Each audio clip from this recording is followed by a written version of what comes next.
All right. I know that your blindness is probably the least interesting thing about you because you're such an interesting person. But I suspect my students will want to put themselves in your shoes. So, what is it like to lose your eyesight, and what is your world like now? And what kind of things can you see? What things are challenging? You can pick any of those questions and start wherever you want.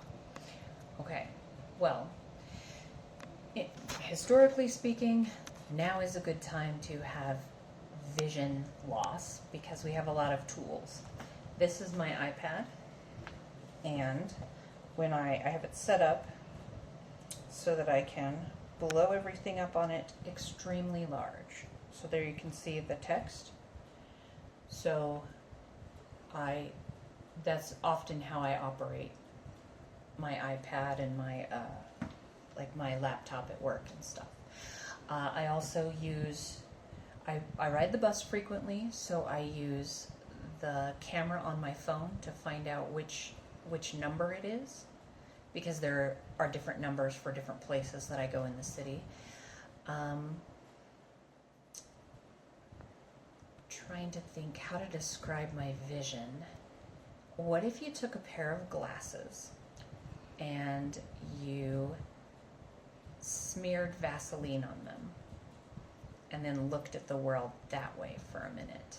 Just like if you took a cheap pair of glasses from the dollar store, like the reading glasses, and just smeared on Vaseline, and then you look through them and you're like, well, I can see that these are fingers, that there's 4 of them and a thumb, but if I were going to paint my nails, which I should do, I would be doing that by touch. Because you wouldn't be able to distinguish I wouldn't be the able texture. I wouldn't be able to see where the nail ends and the finger part begins. So I would be doing that by touch. And there's a lot of stuff I do by touch. I mark things with stick-on dots. We have on the microwave in the kitchen and on the stove the buttons. We have a button on the 5 because then you can find your way around. Okay.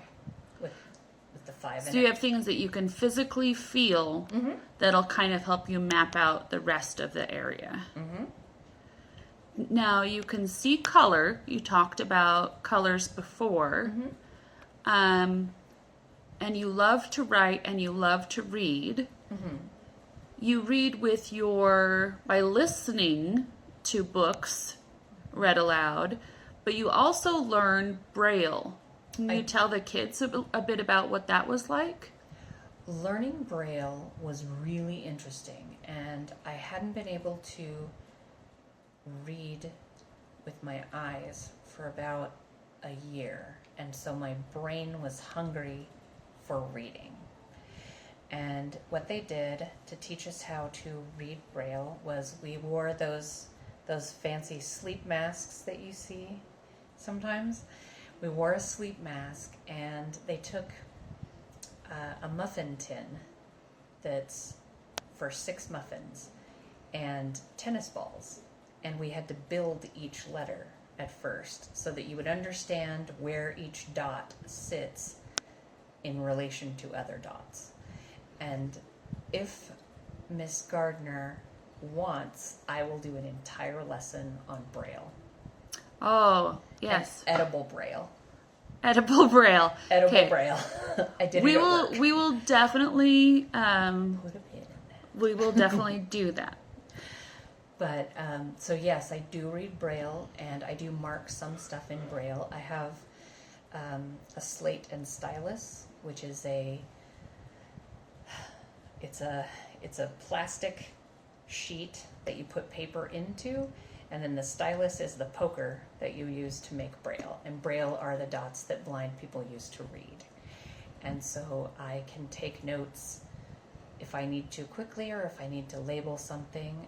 I recently helped a kid do his Eagle Scout project, and he built planters, and he wanted me to make Braille labels for the planters because the planters were going to the Southern Arizona Association of the Visually Impaired, and it was an herb garden. So they would be able to tell which herbs were which. Mm-hmm.